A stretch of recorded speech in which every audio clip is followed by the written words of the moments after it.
Good evening everybody and welcome back na naman sa ating channel. Andito na naman po ang inyong lingkod, Expat Update. At syempre, update na naman tayo mula sa DZAR 1026 News. Ayan. Excuse me po. Hindi po to COVID. Ito. Naalala ko yung mga salita noon ni Presidente Rodrigo Roa Duterte noon na nung kausap, nung sa debate, nung naalala niyo yung debate ni Nanay Mar Rojas noon, na ang sabi niya, kapag hindi mo kayang magbuwis ng iyong buhay, huwag kang magpresidente. O kumbaga, kung hindi mo kayang mamatay, huwag kang magpresidente. Kung hindi ka handa pala, parang hindi ka handa na mamatay, huwag kang magpresidente. Parang ganito yon. Kung pakikinggan yung maigi yung sinabi ni President Rodrigo Roa Duterte noon, Tatay Digong, related dito sa sasabihin ni Madam VP Sara. Kasi yung sinabi niya rito is yung, kung re-recall ko, yung bang parang kapag naging presidente ka, vice president ka, yung bang parang inalay mo na yung buhay mo sa kanila. Within the term na ikaw ay presidente, hindi mo pag-aari yung buhay mo sa ngayon.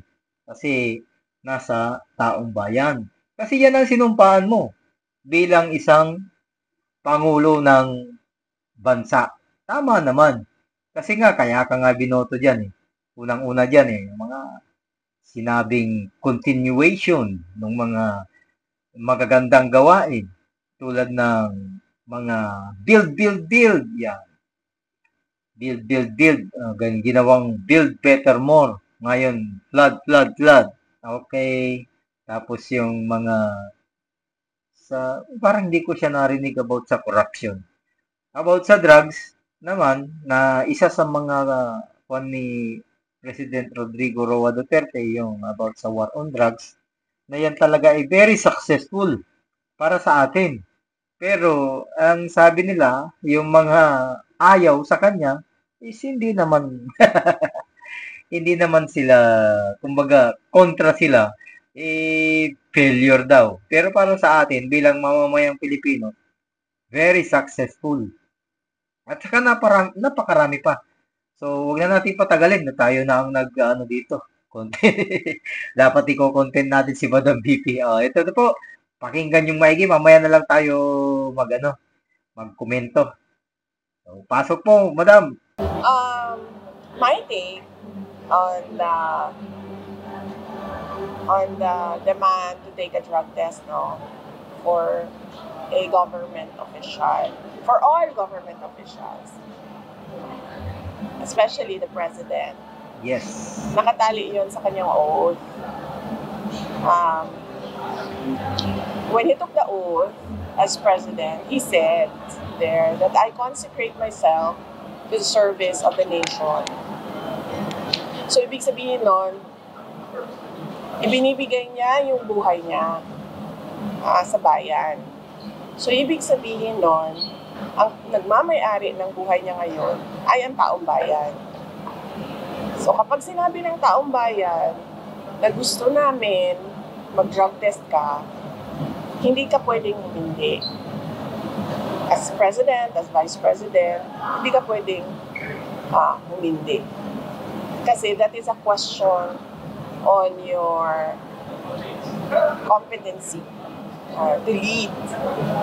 And to erase all doubts on your competency and your decision-making skills is just to do the drug test. Kasi wala namang rason kung bakit ka hindi. Sasabihin mo, pride, ayaw ko mag-give in sa inyong mga paninira sa akin. That's a very flimsy excuse for saying na hindi ako mag-drug test. Para matapos na, gawin mo yung drug test. At hindi yung klase ng drug test na ikaw yung magsasabi kung paano ko ito gagawin. No. This is a drug test na invested ang public. So it has to be the public who decides on how to do that drug test. As an example, noong sinasabi ng mga members of the House of Representatives na buwang ako, lukaret ako, nung sinabi nila na kailangan ko mag-neuropsychiatric exam, ano ba sinabi ko? Sabi ko, oo, gagawin ko yan. Tapos nung sinabi ko, oo, gagawin ko yan, wala na silang sagot, diba? Tumahimik na sila. So I was waiting for them to set up the House of Representatives for me to take that neuropsychiatric exam para masagot na. Hindi pwede humindi ang President and Vice President sa drug test. And huwag siya mag-alala. Huwag siya matakot. Sasamahan ko siya. I'm sure sasamahan siya ni Senator Amy. Magpapadrug test din yon. Ako, kahit na konti na lang yung naiwan sa buhok ko, sige, magpapadrug test din ako. Huwag siyang matakot. Kasi para sa bayan naman yun eh. Hindi naman yun para sa yung sarili namin. Ma'am, may mga panawagan ngayon or with all the allegations of corruption against the government and against the president, and as your constitutional mandate, ma'am, as successor of the president, if anything will happen na mag-resign si Pangulong Marcos, how could you uphold yung constitutional mandate mo, ma'am, as the successor ng president? How do I uphold? Yes, What do you mean? It's automatic. Yes, ma'am. In case Are you ready, ma'am, na... Of course. There is no question about my readiness. I presented myself to you when I was a candidate for Vice President with the understanding that I am the first in line in succession. Pinresenta ko sa inyo, tumakbo ako bilang Vice President, pinresenta ko sa inyo yun, ang sarili ko, at alam ko na first in line ako sa succession. Wala nang tanong doon kung ano ang gagawin ko. Yun ang mandate sa akin ng Constitution. At alam ko yun nung ako ay tumakbo. At binoto ninyo ako as Vice President knowing that I am the first in line. Your comment po on Makabayan Black's call na hindi lang si BBM ang mag-resign, hindi kayo din po and then establish a transition council. Your comment on? Ang sa akin, I have an oath as Vice President. And I said in my oath to preserve and defend the Constitution. So yan yung trabaho ko. Any extra constitutional movements or actions is beyond my sphere. So kung gusto nila na gumalaw sila labas sa Constitution, nasa kanila na yan. So do you think tactic lang nila to take over the government?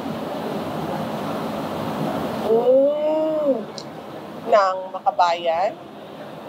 Patagal naman na yan sila gusto mag-take over sa government eh. So, I don't think it's a tactic. It's matagal na yan. Gusto ng Makabayan mag-take over ng government. Matagal na yan. Matagal na rin nilang alam na hindi nila kakayanin. At saka hindi nila magagawa yan. Kaya ang ginagawa nila, naghahanap sila ng mga pangulo, mga presidente, kung saan nakikipag-negotiate sila na tumutuloy yung kausa nila o kung ano man yung pinaglalaban nila dyan, na merong understanding na pinapayagan kami ng presidente. So sa tingin ko, hindi ko masabi kung bakit nila pinapatanggal si Marcos, pero sa tingin ko, alam nila na walang negosasyon sa akin tsaka sa Makabayan. BP, reaction mo, BP, sa report sa military-backed political reset and the potential appointment of Ramon as caretaker president? Sinabi ko na yan na kanina, I took a note and I said there to preserve and defend the Constitution. So hanggang dyan lang ako sa kung ano ang meron sa Constitution natin. Labas dyan, hindi na, sa kanila na yon. Hindi na ako kasali dyan. Yung panghuling message mo kanina. Sa ICT event, I said that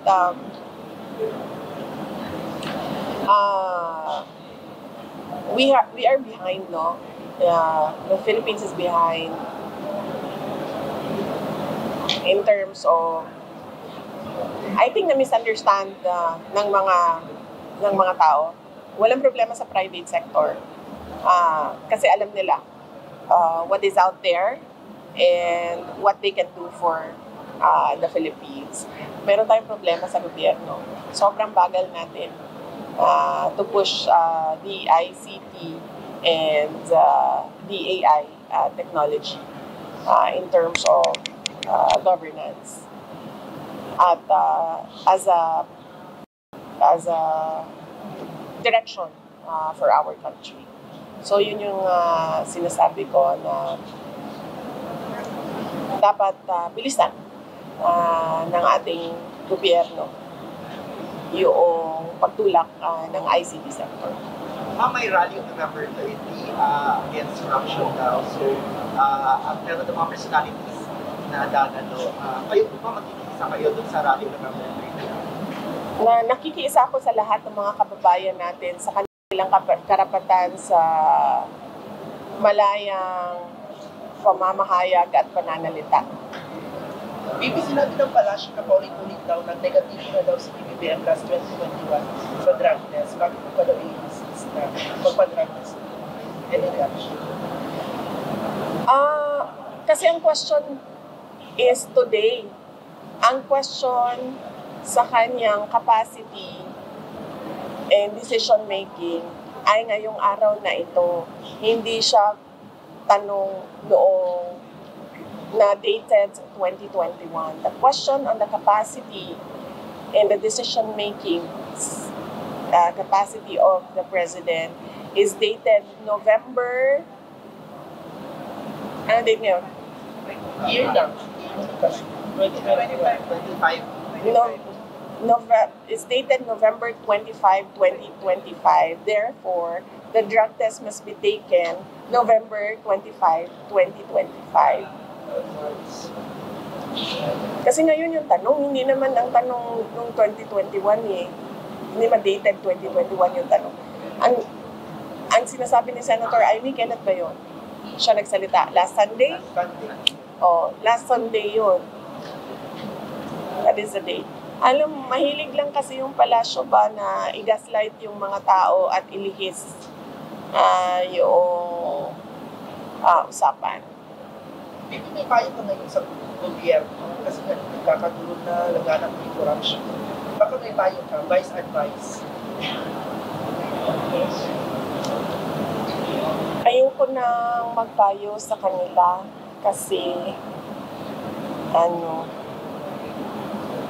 nakikita naman natin na wala silang sinseridad para sa taong bayan. Ayoko na magbigay ng payo sa kanila kasi kitang-kita na wala silang sinseridad sa kalagayan ng taong bayan at kung saan papunta ang ating bayan.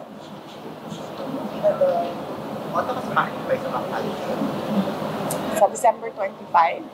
Oh yes, oo. Malayo. Ano dili? Ay, so first time daw na RT, work sila mga. No.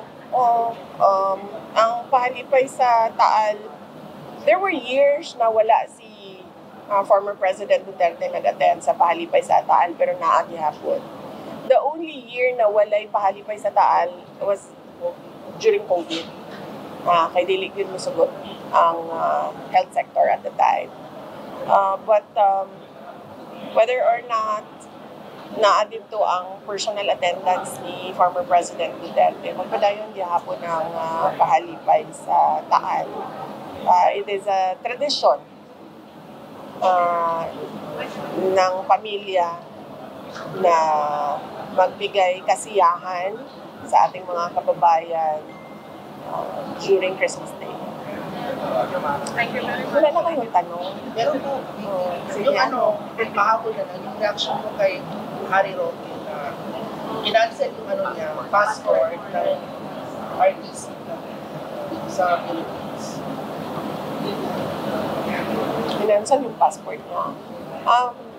More than the passport, I am concerned about the former spokesperson, Harry Roque. More than his passport, he has health problems. And that is the primary concern. So I'm worried for his health. And I understand he underwent medical procedures. And I hope that he get well soon. Yun. So, ayan.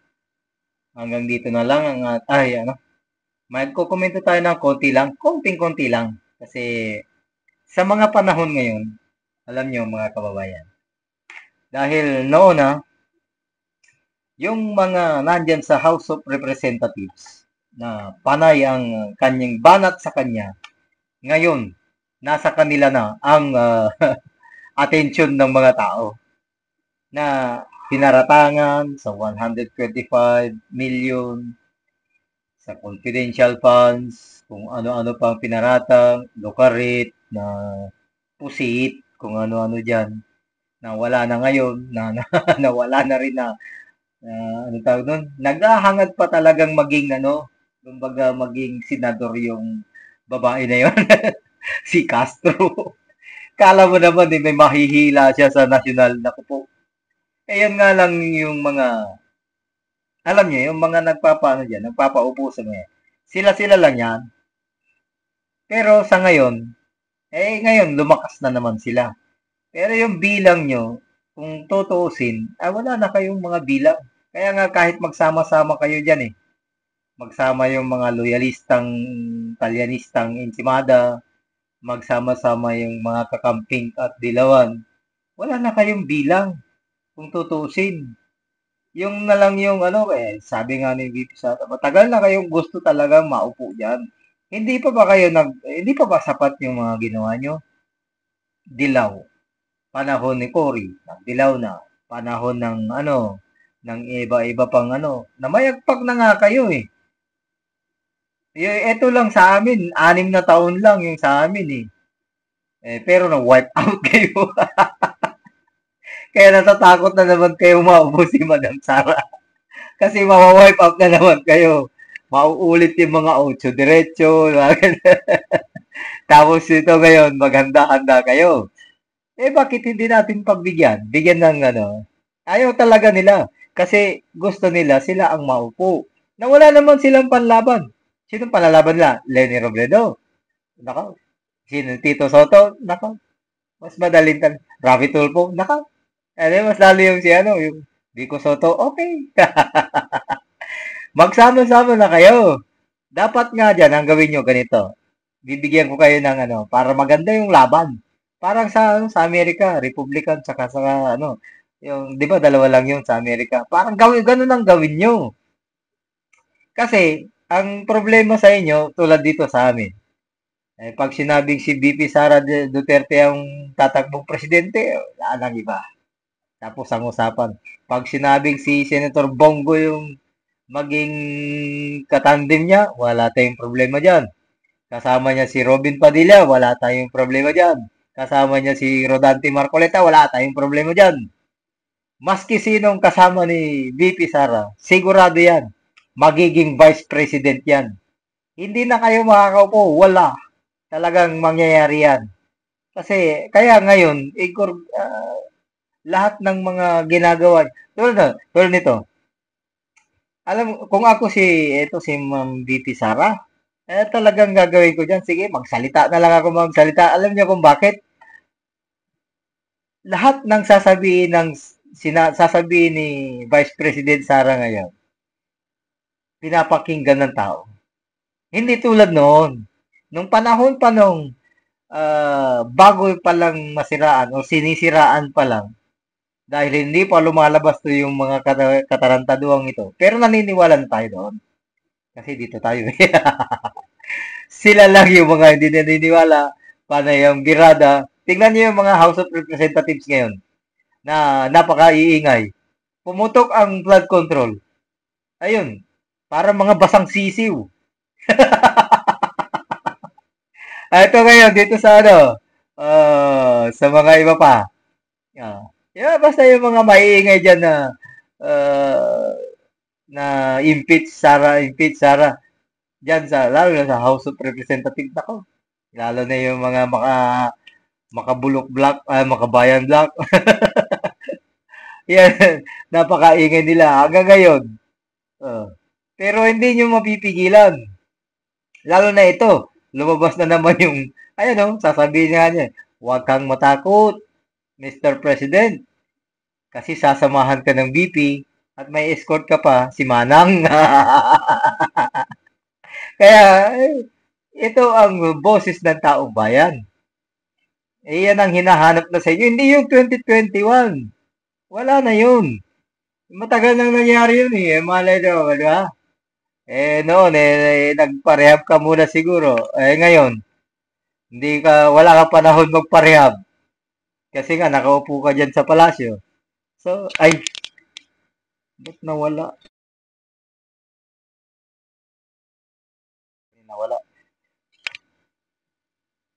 Nako, hindi ko na-i-charge. So, nandito na lang ang ating video at maraming salamat po sa inyong panonood. At kung hindi ka pa nakaka-subscribe, nandiyan lang po ang subscribe button at pakiclick na rin yung notification bell para lagi kayong updated sa ating mga videos. Maraming salamat po, syukran.